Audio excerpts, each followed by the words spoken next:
Srećna nova 2025, dragi moji prijatelji i prijateljki. Kvo vadi s jedinstvena Makedonija, televizija, MTV i vo 25 ke se družime.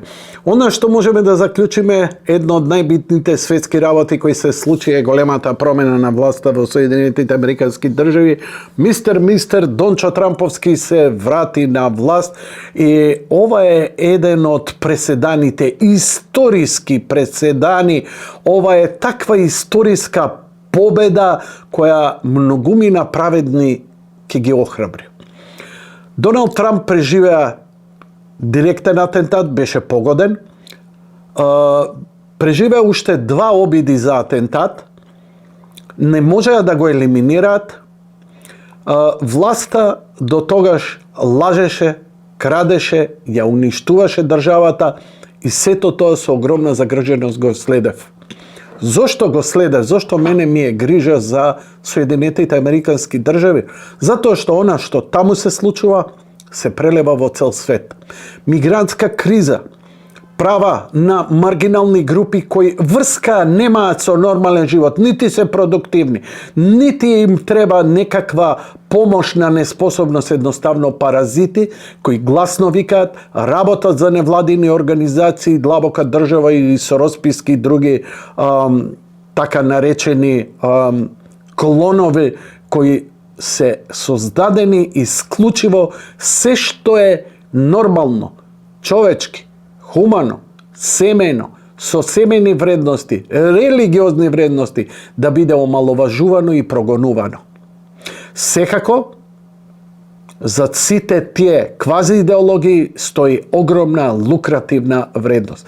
Ништо не им успеа ни отворени граници, не успеа ни се, што промената и доаѓањето на Доналд Трамп во Соединетите американски држави и во кој сега во власта ќе биде вклучен и Елон Маск, еден генијалец, ентерпренур, човек кој изворедно добро знае како се развиваат работите со извореден инстинкт, еден позитивен инстинкт, кој знае кај се проблемите. Прво, белата смрт на белата раса, каде што се помалку деца, каде што едноставно циклусот, државите многу брзо ќе се распаднат, ако не барем се вратиме на позитивна нула.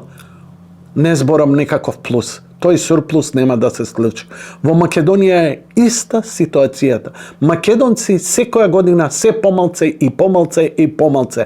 Сите векаат парите, било ова, било она, било ќе отидат у странство и пак и таму не прават. Полесно им е да чуваат кучиња, мачиња, чучиња, бучиња, одошто да се чуваат деца. Зошто? Затоа што нели со деца малце потешко се купува скапа кола, со деца помалку се патува во ексклузивни резорти. И зошто јас да си одземам нешто од устата и од меракот кога не морам? Така е, не мораш. Не мораш. Какви ќе бидат последиците и крајот на твојот живот? Океј, ќе бидеме емпатични или соборни или ќе создаваме општество, бидејќи не можеме само дома да создаваме општество. Општество се создава на целава планета. Не можеш да направиш добро општество во Македонија кога цел свет се распаѓа. Ова е еден ментален став. Сакаме да уживаме, треба да уживаме, но некаков баланс може да се најде. Како го нашлебе нашите родители? Тогаш вака било. Не било така. Имале помалце, живееле полошо, ама биле похрабри. Биле полуѓе. Биле помажи. Биле пожени.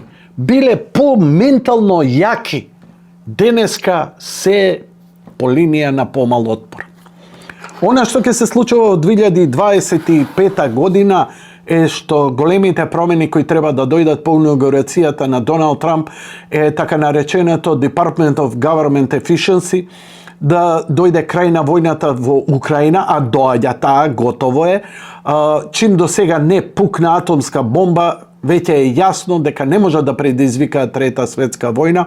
Се обидува последната криза е со овие летечки дронови, неидентификувани летачки чини да предизвикаат некаква си seopšta panika i тоа не успеа, нова корона не успеа да извадат, нови вакцини, принуди и така натаму, тоа ќе треба да се обидат понатаму, но ако доге успеат, они ќе немаат такви пари за таква пропаганда и такви проекти. Немој да мислите дека короната, вакцините, сето тоа беше така органски. Огромни пари се исцица од државата кои може да идат за подобра инфраструктура, за подобра здравствена заштита, за подобра социјална правда. Напротив, си отидоа за ваква работа, а морам да признам, многу лукаво, многу расипано, многу... Знаете, прирачникот за радикали, кој можете и сега преведен да го симнете од страната на Фондацијата на обстојано општество. Сорос.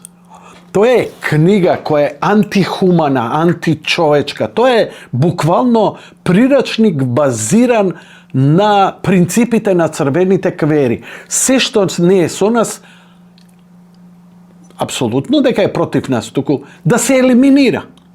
Да се елиминира психички, физички, ментално, секако. И тоа е најнормално. И сите тие NGO со радост гледаат.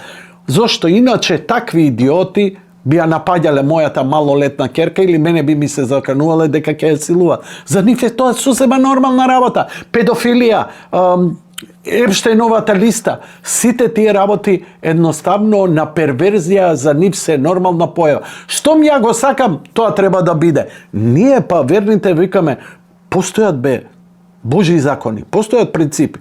Не убивај, не сведочи лажно, не кради, не прави прелюба. Значи, тоа се некој...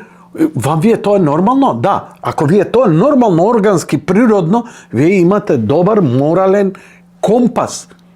И со таков компас е изградена цивилизацијата. Сите овие прекрасноти, но падот на цивилизацијата доаѓа со ова. И цивилизацијата наша паѓа. Дали ќе можеме да го запреме овој пат? Овој пат, не знам. Се надевам искрено дека ќе можеме. Иако Библијата вика, не, овие времиња се лоши и ќе дојдат полоши. Но тоа не значи дека таа линија е праволиниска. Може би ни се дава шанса да се покажеме. Дали сме добри, дали сме храбри, дали сме спремни да се жртвуваме. Ама Јанко сега, дај немој жртва у 21. век. Жртва за семејство, за оној кој го сакаш. Пазете, љубов е жртва. Бидејќи љубов, што е љубов? Љубов е однос спрема нешто. Ја го сакам твоето дете. Дали си ти спремен да умреш за тоа дете? Дали си спремен да се жртвуваш? Дали си спремен се? Ако си, тогаш навистина го сакаш, бидејќи љубовта тоа го прави. Има луѓе кои се заљубени во својата работа, така? Животот го даваат во работата и произведуваат, и прават, и создаваат, и креираат, и работни места, и добро за општеството, и за сите, и така натаму, и така натаму. Тоа е искрена љубов. Ја имате ли? Ако ја имате, плодовите ќе ги видиме многу брзо. Нема да бидете кукавици кои плачат. Напротив, ќе бидете борци. Може би нема да идете со нос и со пушка да пукате, да колете, да тепате, ама борци со знаење, сум и со љубов. Ние знаете како викаме кога некој ќе го крстиме во црква? Да биде добар Христов војник. Што е Христов војник? Што е оружјето на Христовиот војник? Љубовта. Како човек со љубов се бори? Шири љубов. Не треба религиозни проповеди да ви кажувам. Едноставно, органски треба да го сватите. Ако ништо од ова не допира, и јас сум последниот кој треба да го убеди некого. Но мене ми е драго што можам да си ги изговорам овие работи. За утре некој праправнуци се надевам дека ќе ги имам. Да речат, прадедо Јанко, што јадел бурек да видиме? Јадел бурек. Па добри му биле ставовите или лоши му биле ставовите.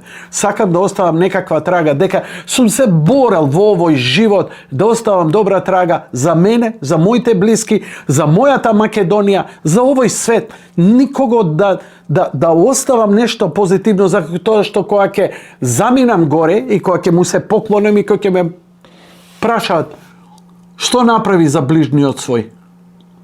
Да имам барем Образ да не изложам, да кажам нешто праведно. Има ли поголема работа од што да живееш и да умреш за љубов? Тоа значи да живееш исполнет со љубов. Се надевам дека политиката во 25-та година ќе биде многу поводна. Оваа власт која имаме ќе остане многу долго на власт, затоа што од сам старт ги постави принципите на не крадење. Ова е револуција во Македонија. Да не крадеш.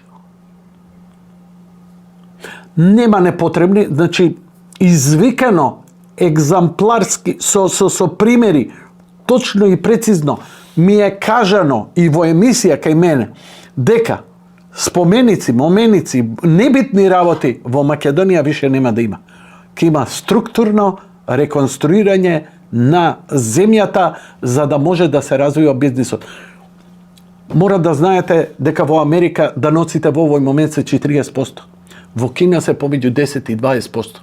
Во Кина даноците се колку што беа во Америка во почеток на 20 век. Тие даноци во Кина, што се го прават кинеското општество толку многу да се развива. Затоа сите компании трчаат таму, затоа што најниски даноци се.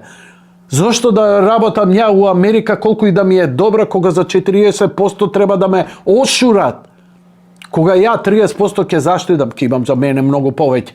Што ми имам за мене многу повеќе, ја ќе го ширам производството тука. И Кина расте. Вика, па што ја растете Кина? Па намали ги даноците. Исто и кај нас. Зошто идат у Германија? Па поише му се исплати у Германија, одошто да седи тука и да плаќа и преплаќа даноци. Ако тоа го направи Елон Маск заедно со Доналд Трамп, бидејќи Елон Маск е проектот кој треба за 2 години да се заврши. Значи многу брзо ќе ги видиме резултатите во Америка, а тие резултати ќе се прелијат и кај нас. Природно, органски. Затоа што не ќе бара нешто посебна револуција, едноставно скрати парите на идиоти, на паразити. Крај на муабетот. Ние да создаваме, да останат повеќе. Не плаќаш данок и плаќаш, заработуваш некоја хонорарче на страна, од 20%. На тие 20% уште 15%. Полека бе, човек. Ау, чекај, не, па пензиско, па ово. Се вкупно бе, човек не треба да плаќа поише од 10%. И така ќе имаме подобар живот. И ја затоа се борам. За мене е too late. Отиде мојот живот. Отиде до таму што, верувате ли дека ја имам само 5 години стаж, имам 62 години? Никој не ми плаќал.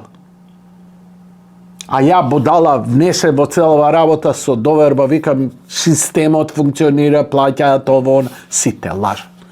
Па, затоа сум за оваа власт. Прекини со лажење, прекини со крадење и некаде. За мене нема ништо да биде. Ја најверојатно ќе завршам у некој ендек. Освен по Божја милост, ако не се случи нешто друго. Но, барем да се потрудам, гласно да зборам, да не страдаат и вашите, и моите деца и внуци. Така ќе ја направиме Македонија јака. Со таква јака Македонија можеш да преговараш и за име, и за устав, и за идентитет, без да те уценува некој. Сега кога сме искршени со свитка на кичма, не можеме први до први да закрпиме. Доцнат 15 дена плати и исплати, не можеш да дишеш, човече. За што збориме? Зашто збориме? Бидете ми добри, многу сум позитивен дека во 25-та година ќе гледаме промени, ќе гледаме завршени автопатишта, нешто што не сте виделе, дека ќе видиме зацврстување на Македонија, дека ќе видиме стабилност на Балканот, дека ќе видиме крај на војната во Украина, олабавување на Блискиот Исток, напуштање на тензиите на Тајван и оставање тоа природно да си го решат двете земји, а не со закани од атомски војни. Зошто? Зошто? Заради нечии лукративни интереси. Не за зачувување на демократијата, ај некогаш беше комунистичка Кина и опасност заради тоталитаризмот. Сега каква е таа Кина која е скоро исто економски јака колку и Соединетите Американски држави? Веќе ни пропагандата не им држи. Светот му треба ослободување од демократите, од Обама, од Клинтон, од тие гостите на Диди и Епштейн. Но треба да создава систем каде што, како например, Koliko i da go sakame i da je dobar Putin, Putin mora da go završi. Prirodno, organski ke go završi životot. Što posle njega? Ima li naslednik koji će prodolži ta pozitivna niška? Ili pak imame ugore, udolu, nekoj si nov tače, nekoj si nov vakov ili onakov budala, namestan od zapad ili od istok. Mnogo pozitivne imam energija. Podcastov ke go širam, iako site mi bara pokratki, ne. Ja ke go ilustriram, spremam studio, mnogo sam возбуден pоради тоа, повеќе камери, повеќе динамика и здравје Боже, ке се дружиме и во 2025 година. Кво вадис, драги мои, на единствена Македонија. Peace and love.